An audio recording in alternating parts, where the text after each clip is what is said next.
Okay, so let's dive into this incredible lecture from Radhanath Swami. It's from a talk he gave on the Srimad Bhagavatam way back in April 1990 in Mumbai. And it tackles this huge, timeless problem, a real paradox. How do we act in the world? How do we do things without getting completely tangled up in the consequences?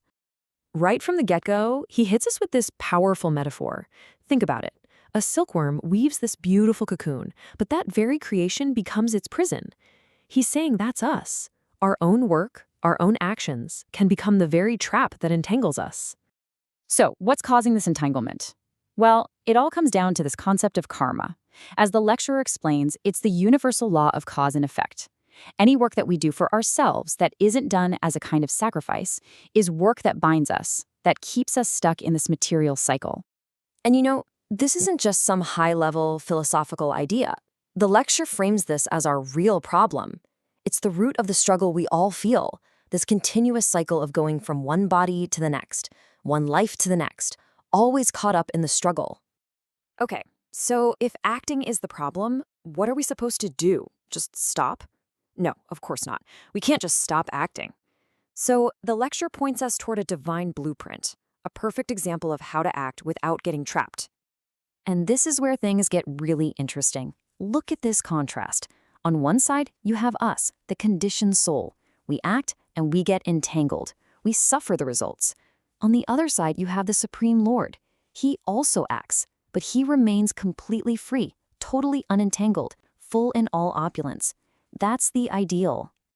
I mean, just think about the scale of this for a second. We're talking about creating, maintaining, and eventually destroying the entire universe. These are literally the biggest actions imaginable. And yet, Krishna does it all without a trace of attachment. It shows us that it's possible. So the big question is, how do we bring this incredible example down to our own, much smaller lives?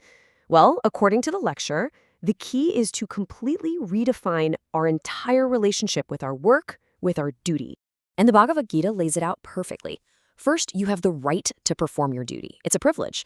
But, and here's the catch, you are not entitled to the fruits, to the results. You're not the ultimate cause of what happens. And you can't just give up either. You can't be attached to not doing your duty. You have to act, but with this totally different mindset. So this whole practice, this path of detached action, it has a name. It's called bhakti, or devotional service. It's all about doing our work not for what we can get out of it, but simply for the pleasure of the divine, with zero attachment to any personal gain. Now, if we're going to adopt this mindset of bhakti, it means we have to completely rethink how we see and value the work that we do. It requires a radical shift in our perception. I mean, look at this question. On the surface, it seems like a no-brainer, right? One of these jobs is glamorous and important, and the other is, well, it's cleaning a toilet.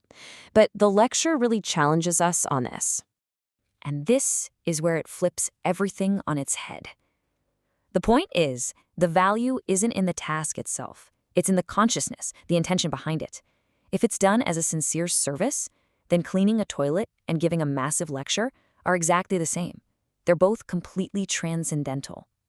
In fact, the lecture explains that the chance to do any kind of devotional service is so unbelievably rare, it's like owning a priceless jewel in a world that's just filled with worthless pieces of glass. That's how precious it is. But, and this is a big but, like with any treasure, there's a real danger here. If we get too used to it, if we take it for granted and become careless, we can actually lose that precious jewel. If we forget its value, it can be taken away. This leads us right into the psychology of it all, the internal shift that happens when you practice this kind of service.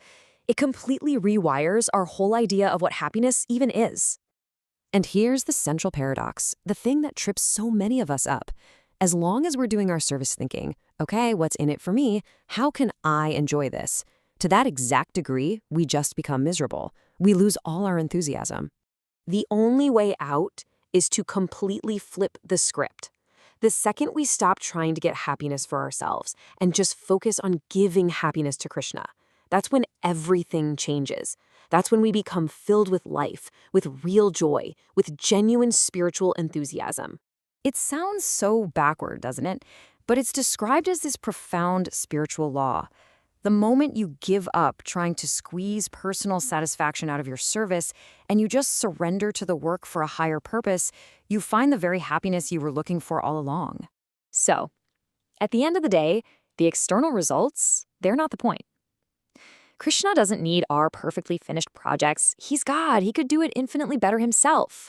The real fruit, the thing he actually accepts and enjoys, is our heart, our intention, the quality of our surrender. So how do we stay in this headspace? Because it's not easy. The lecture gives us two essential practices, two things that nourish this consciousness: direct physical service, and maybe even more importantly, the practice of hearing and chanting about the divine. And this is such a critical warning. If we neglect that hearing process, if we stop absorbing this philosophy, then even the most sacred service inevitably starts to feel like just another job. It becomes a chore, a burden that we just have to slog through. And that leaves us with this final, really powerful thought to chew on. In a world that is completely obsessed with results, with winning and losing, we're asked to consider something totally different. What if the outcome doesn't really matter?